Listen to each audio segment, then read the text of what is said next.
Jaya Jaya Sri Caitanya Jaya Nityananda Jai Shri Chaitanya Jaya Nityananda Jaya Dvaita Chandra Jaya Gaura Bhakta Vrinda Jaya Dvaita Chandra Jaya Gaura Bhakta Vrinda Jaya Jaya Sri Chaitanya Jaya Nityananda Jaya Shri Chaitanya Jaya Nityananda Jaya Dvaita Chandra Jaya Gaura Bhakta Vrinda Jaya Dvaita Chandra Jaya Gaura Bhakta Vrinda Jaya Jaya Sri Chaitanya Jaya Nityananda Jaya Shri Chaitanya Jaya Nityananda Jaya Dvaita Chandra Jaya Gaura Bhakta Vrinda Jaya Dvaita Chandra Jaya Gaura Bhakta Shri Vrinda चैतन्य चरितामृत की जय। श्रील कृष्णदास कविराज गोस्वामी की जय। श्रील प्रभुपाद की जय। समवेत गौर भक्त वृंद की जय। ओम ज्ञानतिमिरान्धस्य ज्ञानाञ्जनशलाकया चक्षुरुन्मीलितं येन तस्मै श्री गुरवे नमः। श्री चैतन्य मनोभीष्टं स्थापितं येन भूतले स्वयं रूपः कदा मह्यं ददाति स्वपदान्तिकम्। नमो ओं विष्णुपादाय कृष्णप्रेष्ठाय भूतले श्रीमते भक्तिवेदांत स्वामिनिति नामिने। नमस्ते सारस्वते देवे गौरवाणी प्रचारिणे निर्विशेषा शून्यवादी पाश्चात्य देशतारिणे। जय श्री कृष्ण चैतन्य प्रभु नित्यानंद श्री अद्वैत गदाधर श्रीवासादि गौर भक्त वृंद। हरे कृष्णा कृष्णा कृष्णा हरे हरे, हरे Ram Ram Ram Hare Hare. Hare Krishna, dear devotees, welcome to today's Chaitanya Charitamrita reading. We are reading from Sri Chaitanya Charitamrita, Madhya Lila, Chapter 2, the ecstatic manifestations of Lord Chaitanya Mahaprabhu. And in that, this chapter is a synopsis of the Antya Lila.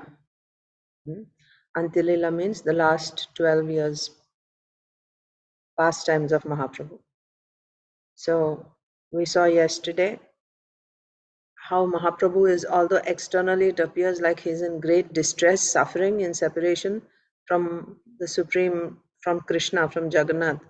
Actually, it's a great ecstasy of love, of prema, of love of Godhead internally. So in this way, Mahaprabhu reveled, it is said, right?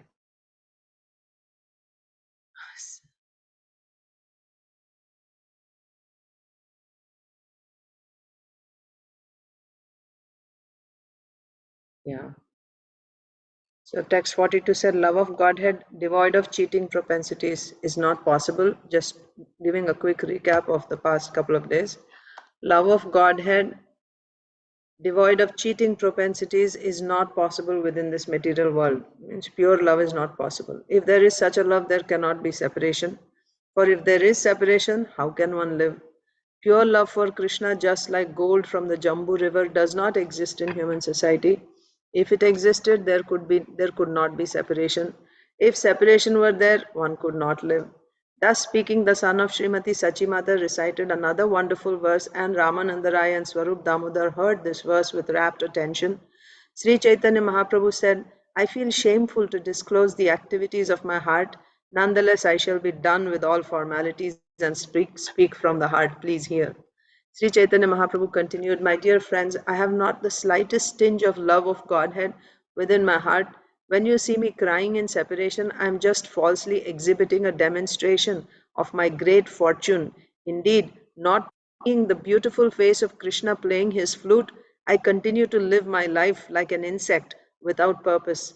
Actually, my love for Krishna is far, far away. Whatever I do is actually an exhibition of pseudo love of Godhead.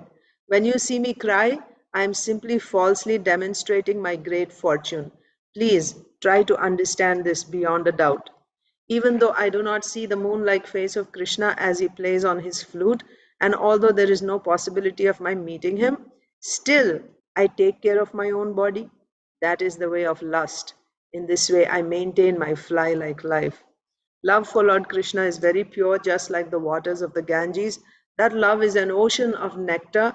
That pure attachment to Krishna does not conceal any spot, which would appear just like a spot of ink on a white cloth. Hmm. Unalloyed love of Krishna is like an ocean of happiness.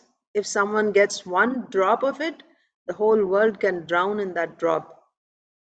It is not befitting to express such love of Godhead, yet a madman must speak. But even though he speaks, no one believes him.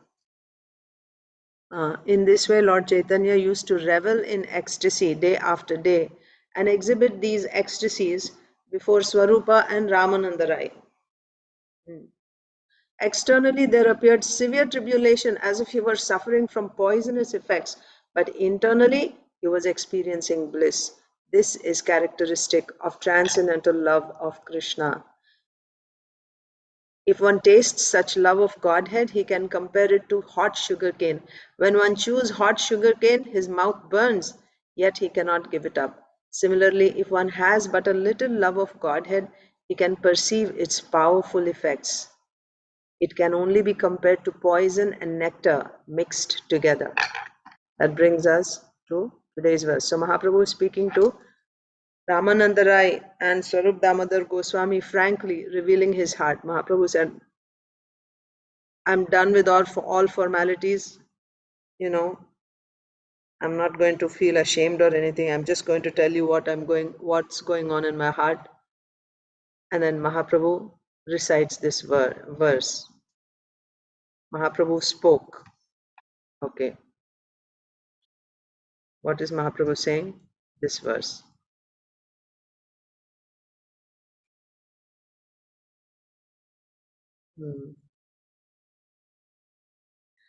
पीडाभिर्नवकालकूटकटुता गर्वस्य निर्वासनो निस्यन्देन मुदां सुधा मधुरिमा हङ्कारसङ्कोचनः प्रेमा सुन्दरि नन्दनन्दनपरो जागर्ति यस्यान्तरे ज्ञायन्ते स्फुटमस्य वक्रमधुरास्तेनैव विक्रान्तयः. Lord Chaitanya Mahaprabhu spoke. So this is a verse from Vidagdha Madhava by Srila Rupa Goswami. Srila Rupa Goswami has written Lalita Madhava, Vidagdha Madhava. So this verse is from Vidagdha Madhava. It is spoken by Purnamasi to Nandi Mukhi. Purnamasi is speaking. And Lord Chaitanya Mahaprabhu is reciting that verse.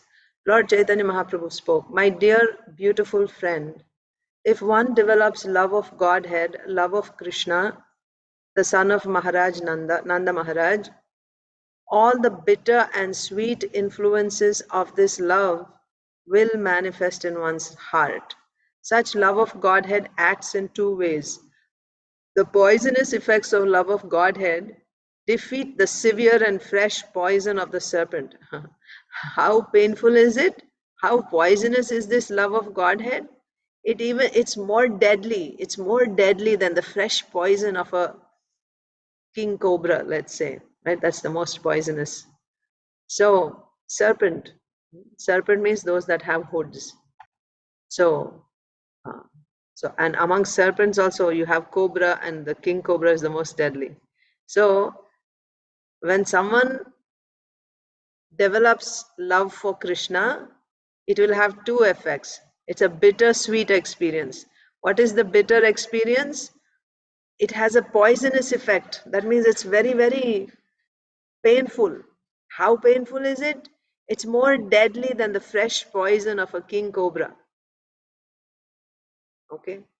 Yet, there is simultaneously transcendental bliss which pours down and defeats the pride of nectar and diminishes its value. And so, on one hand, it is very bitter, very poisonous. Poisonous means not just bitter, it is deadly. It's deadly. It's fatal. It's so dangerous, right? Poisonous. It will kill you like that. It's unbearably painful. As if, uh, as if you're going to die, right? you'll get that experience as if you're dying at that moment. That's how deadly it is. So death means it's very painful, isn't it? So it's very, very painful, as if you were dying like that. And simultaneously, it is so sweet, right? So pleasurable. It gives you so much pleasure. Why do see? We saw that the demigods, they drink this amrita or somaras or nectar. Why do they drink that? We understand that the demigods' tastes are much higher than human beings. Yes, they don't eat anything which is cooked in oil. They only eat foods that are cooked in ghee, for example. So their every taste is far, far superior than ours. Far, much purer and far superior in tastes. And such demigods, they drink this nectar or amrita. So that means in this material world, that must be the most delicious thing that you can get, the nectar which is taken by the demigods. But when one develops love for Krishna, it's sweeter, it's more delicious, more tasteful than the nectar that the demigods drink. What to speak of being more tasteful?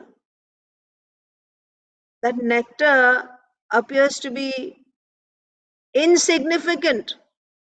Whatever pleasure one derives by drinking nectar, that pleasure seems to be completely insignificant, right? Useless. You wouldn't even look upon it when you taste this. So the taste that one gets, the pleasure that one gets from love of Krishna is not comparable to even the nectar of this world. So you get simultaneously two effects by loving Krishna. One is a poisonous effect, and the other one is a nectarian effect, right? Very pleasing effect. The poisonous effect is more deadly than the fresh poison of a deadly serpent. And the pleasing effect is more pleasing, more delicious, more tasteful than the nectar. So who's saying this? Of course, Sri Chaitanya Mahaprabhu is speaking to Swarup Damodar and Ramanand Rai, but he is saying the verse which is spoken by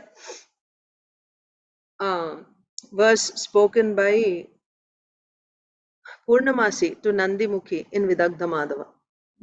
So the poisonous effects of love of Godhead defeat the severe and fresh poison of the serpent, yet there is simultaneously transcendental bliss which pours down, transcendental bliss, right? The pleasure that you get, the ananda that you get. And it's like an ocean, right? It pours down, it completely drenches you, right? Which pours down and defeats the pride of nectar and diminishes its value. In other words, love of Krishna is so powerful that it simultaneously defeats the poisonous effects of a snake as well as the happiness derived from pouring nectar on one's head. It is perceived as doubly effective, simultaneously poisonous and nectarian, right? It's like exactly like Krishna is Achintya, right? Two opposites at the same time. That is Achintya. Achintya means something which you cannot explain by logic. It cannot be explained by logic. So everything about Krishna is like that. Even love of Krishna is also like that. Normally, if there is poison, see, what does poison do? It kills you. What does nectar do? Amrita. Amrita means, literally, it means no death. And poison means it kills instantly. And Amrita means after drinking that you'll have no death. How can one get both effects, that you're killed and then you become deathless at the same time by the same thing? How is it possible? How is it possible? This is Achintya. So Krishna and love of Krishna is like that. So Chaitanya Mahaprabhu gave an example of hot sugar cane, or is it Srila Prabhupada? Yeah, or maybe it was Krishnadas. Chaitanya Mahaprabhu saying it's like hot sugar cane. You're eating hot sugar cane and your mouth is burning, but you're not able to stop eating because the pleasure is so much. Even at the cost of your mouth's burning, you cannot stop eating it. Love of Krishna is like that. There's so much pain in separation from Krishna, but still you're not able to give up your life because there's so much nectar also, pleasure, so much bliss, ananda in that love.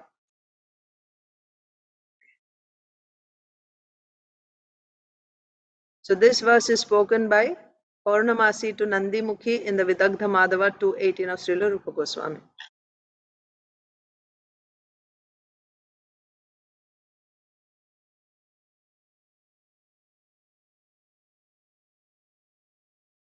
जे काले देखे जगन्नाथ श्री राम सुभद्रा साथ तबे जाने आइलाम कुरुक्षेत्र सफल होइल जीवना देखिलुम पद्मलोचना जुड़ाइला तनु मन नेत्र.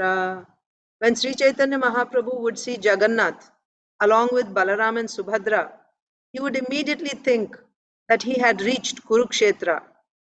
So what is the mood of Sri Chaitanya Mahaprabhu? Srimati Radharani. Srimati Radharani is in Vrindavan. Her heart is in Vrindavan, and her desire is to be with Krishna in Vrindavan. But when she came to Kurukshetra, Srimati Radharani and all the gopis, they wanted to bring Krishna back to Vrindavan. They were not at all happy to see Krishna like a king, isn't it? So here it is said, when Sri Chaitanya Mahaprabhu, who is in the bhava of Srimati Radharani, Mahabhava of Srimati Radharani, when Sri Chaitanya Mahaprabhu would see Jagannath along with Balaram and Subhadra, he would immediately think that he had reached Kurukshetra, where all of them had come. He would think that his life was successful because he had seen the lotus-eyed one, whom, if seen, pacifies the body, mind, and eyes. So, Chaitanya Mahaprabhu would consider his life successful by seeing Jagannath, Baladev, and Subhadra. Why? Because Krishna had left Vrindavan, and since then the Brajbasis and the gopis, Srimati Radharani, every day, every moment they're waiting because Krishna said, I will return. So waiting, so many years passed. Krishna was in Mathura. He went as a young boy, right, like 11 and a half years, like that. And now he's married to so many wives.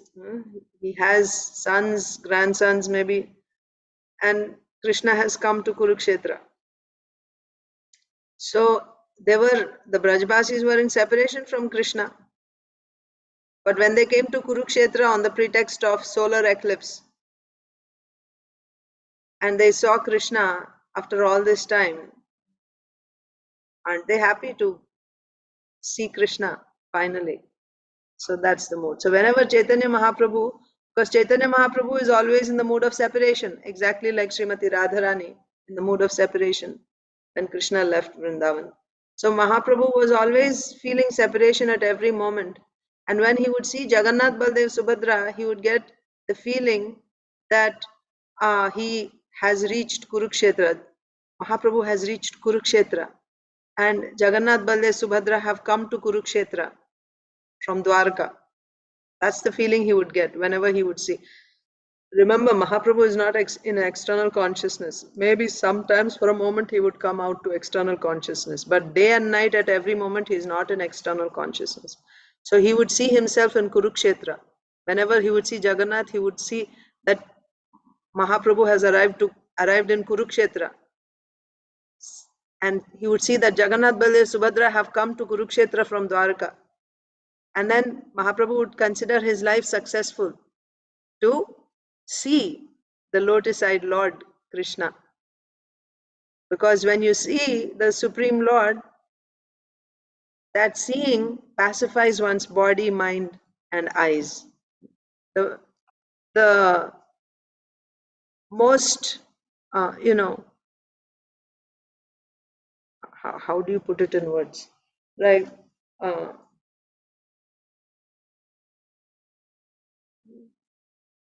right, the most seeable object, right? That's the best thing that the eyes can see. The form of the Lord is the best thing. The beautiful moon-like face of Krishna is the best thing that the eyes can see.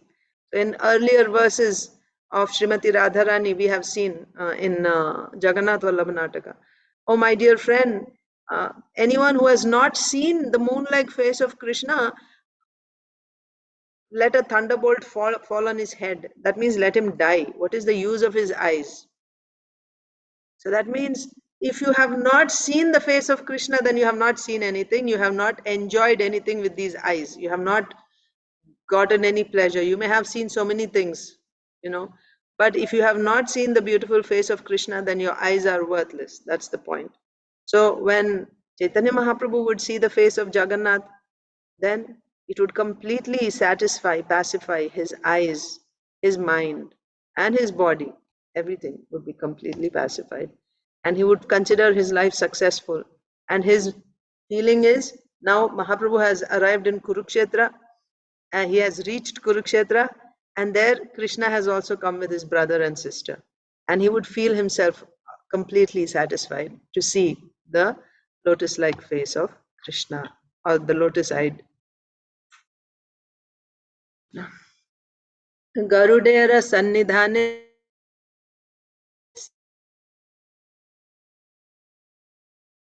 Ratale Ache Eka Nimna Khale Se Khala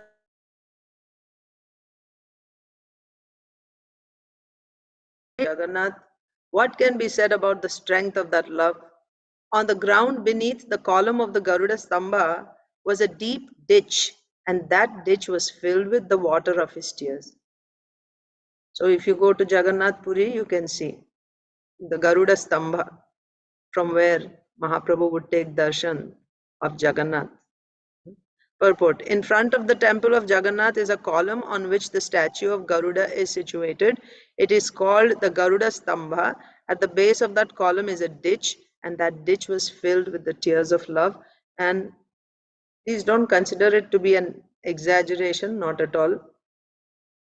That's how many tears Mahaprabhu would shed.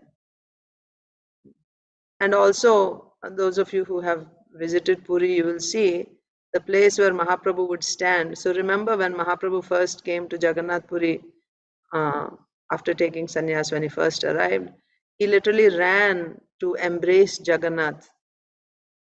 But as he was running, he fell down. Just before reaching Jagannath, he fell down. And that created such a commotion. All the pandas, they first of all, they were going to beat him, right? That he's creating a nuisance here like that. But luckily, Sarvabhauma Bhattacharya happened to be there. Happened to be there means he's in charge there. So he saw Mahaprabhu and he could tell this is not an ordinary person. And so he stopped the pandas. And he took Mahaprabhu, who was still unconscious. He took Mahaprabhu to his.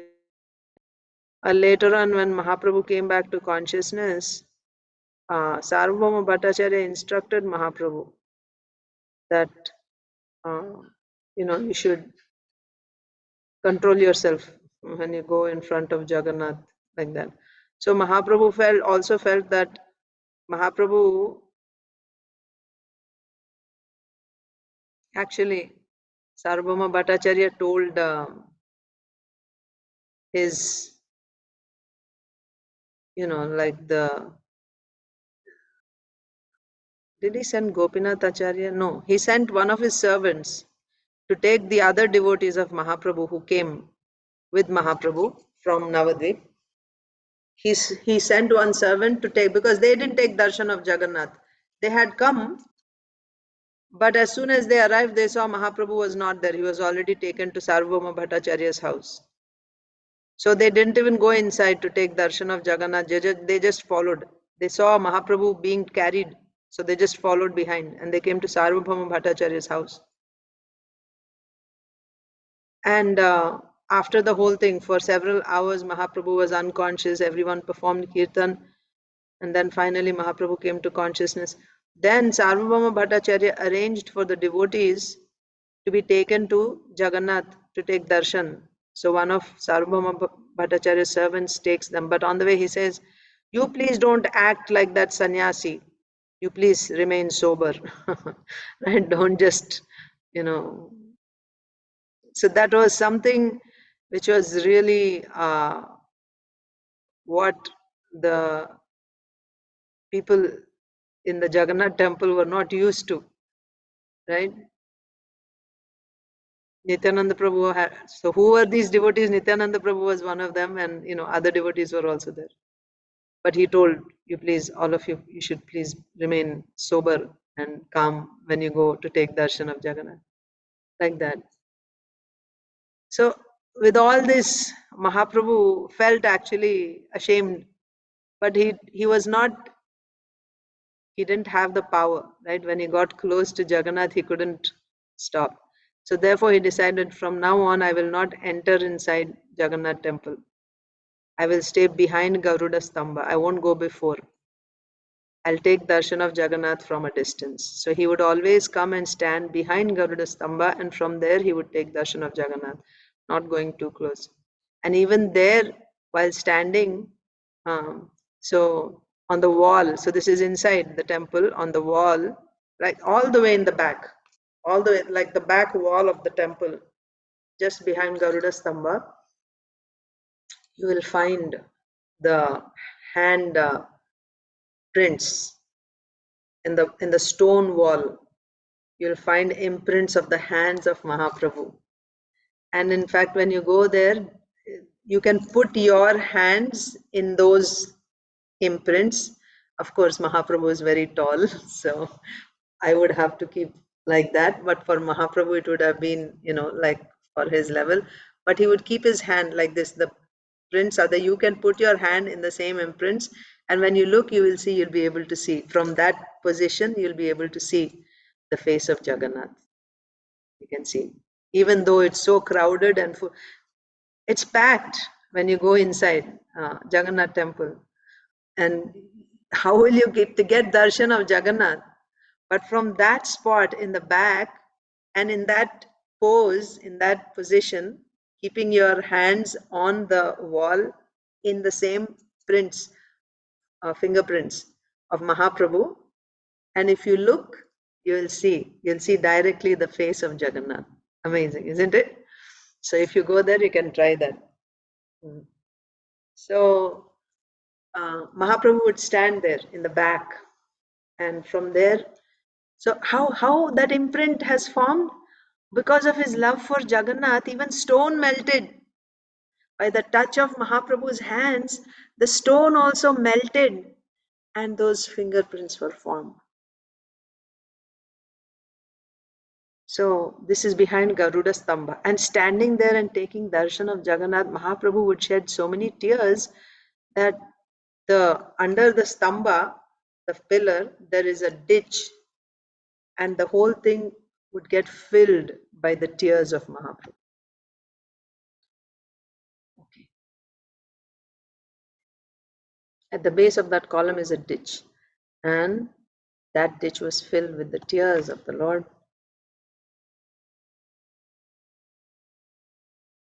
তাহা হইতে ঘরে আসি মাটিরা উপরে বসি নখে করে পৃথিবী লিখানা হাহা কাহা বৃন্দাবনা কাহা গোপেন্দ্র নন্দনা কাহা সেই বংশী বদনা.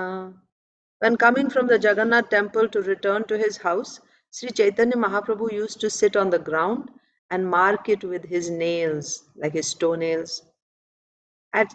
or maybe fingernails. It just says nails. At such times, he would be greatly morose and would cry, "Alas, where is Vrindavan? Where is Krishna, the son of the king of the cowherd men? Where is that person who plays the flute?" So, there is another similar description when Krishna played the flute on Sharad Purnima, and all the gopis who were busy in their household affairs As soon as they heard the flute, each one could hear Krishna calling her particularly. Through that flute sound, she could feel Krishna calling her. In this way, all the gopis would feel.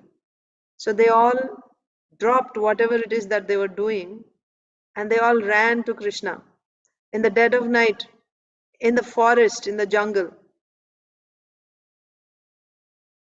Even though their husbands, their brothers, their fathers, some they tried to stop them, but they couldn't be stopped. Those who were stopped, they gave up their lives. They couldn't be contained in that, right? They couldn't be stopped. They just, and yeah, and others it is said that they went in their subtle bodies, right? Or spiritual bodies. Well, they had only spiritual bodies, so, but they went there. And so why did they go there? Because Krishna called. And after they came, Krishna asks them, why did you come? So at that time, Krishna begins to give them some good counsel, good instruction. You know, you are young ladies, you have families, it's not proper for young ladies to come out like this in the middle of the night. You should go back to your homes. You know, your fathers, your husbands, they're there, they're worried. You should go back. So when Krishna was speaking like this, the gopis were making with their toenails, they were like writing something on the ground like this. So why? It's a sign of being, you can say,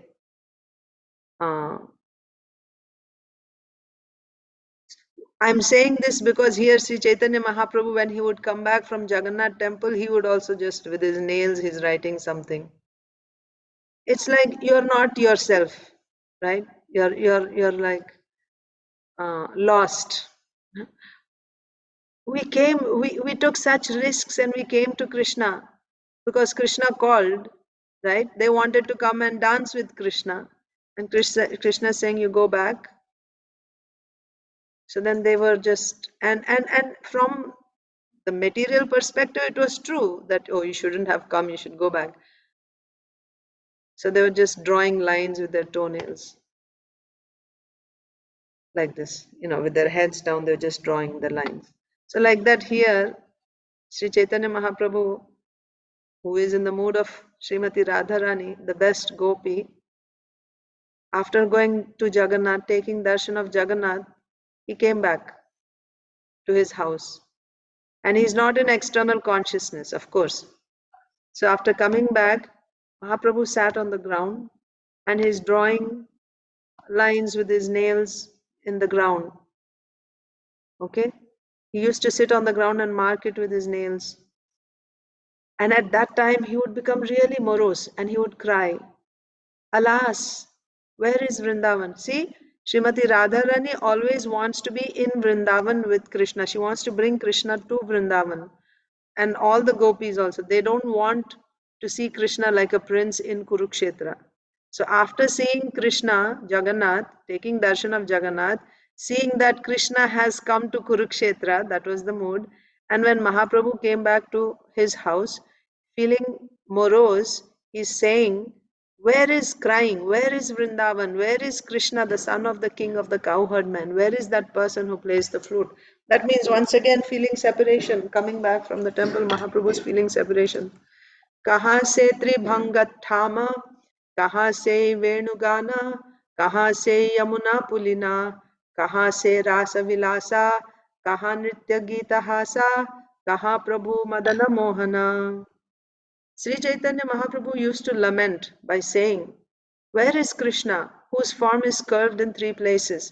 Where is the sweet song of his flute? And where is the bank of the Yamuna? Where is the rasa dance? Where is that dancing, singing, and laughing? Where is my Lord Madan Mohan, the enchanter of Cupid? Like this. Utila nana bhava vega mane hoila udvega kshanamatra nare goaite prabala virahanale dhairya hoilo talamale nana shloka lagila podite. In this way, various ecstatic emotions evolved, and the mind of Chaitanya Mahaprabhu filled with anxiety. He could not escape even for a moment. In this way, because of fierce feelings of separation, his patience began to totter and he began to recite various verses.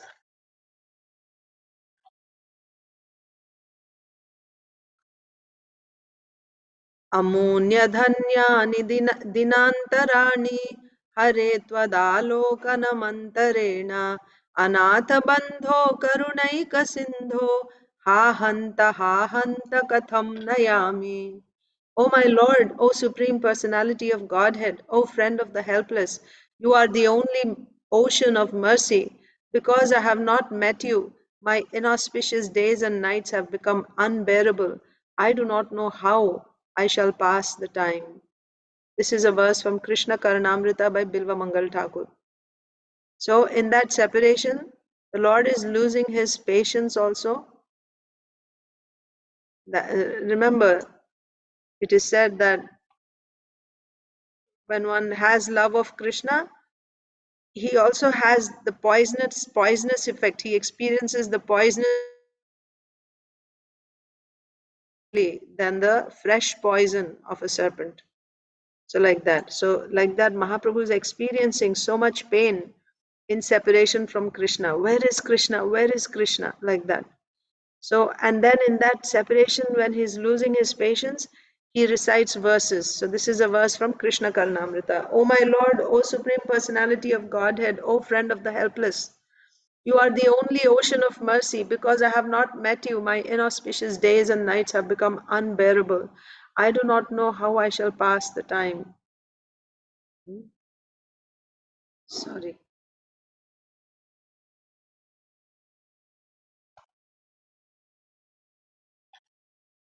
तुम्हारा दर्शन विने अधन्य ए रात्रि दिने এই কালা না যায় কাটনা তুমি অনাথের বন্ধু अपार करुणा सिंधु कृपा कोरी देह दर्शना. All these inauspicious days and nights are not passing, for I have not met you. It is difficult to know how to pass all this time. But you are the friend of the helpless and an ocean of mercy. Kindly give me your audience, for I am in a precarious position. Yeah, I'm not able to spend my time, and I don't know how to spend all this time. Please come and give me darshan. Utila bhava chapala mana hoila chanchala bhavera gati bujhana na jai adarshane pode mana kemane pabo darshana kemon pabo darshana. Krishna Thai Puchena Upai. In this way, the Lord's restlessness was awakened by ecstatic feelings. Restlessness was awakened, and his mind became agitated. No one could understand what course such ecstasy would take. Because Lord Chaitanya could not meet the Supreme Personality of Godhead Krishna, his mind burned. He began to ask Krishna about the means by which he could reach him. So now the ecstatic feelings are reaching such a crescendo that the Lord, it's not just about being sad, he's so restless that, and his mind is so agitated. Now you cannot predict what Mahaprabhu is going to do in that condition. No one could understand what course such ecstasy would take. Because Lord Chaitanya could not meet the Supreme Personality of Godhead Krishna, his mind burned. He began to ask Krishna about the means by which he could reach him. Is there any way? Like, he's so desperate. So yeah, we can stop here today and we'll continue tomorrow. Thank you all very much. Hare Krishna. Hare Krishna Mataji. Hare Krishna. Hare Krishna. Hare Krishna.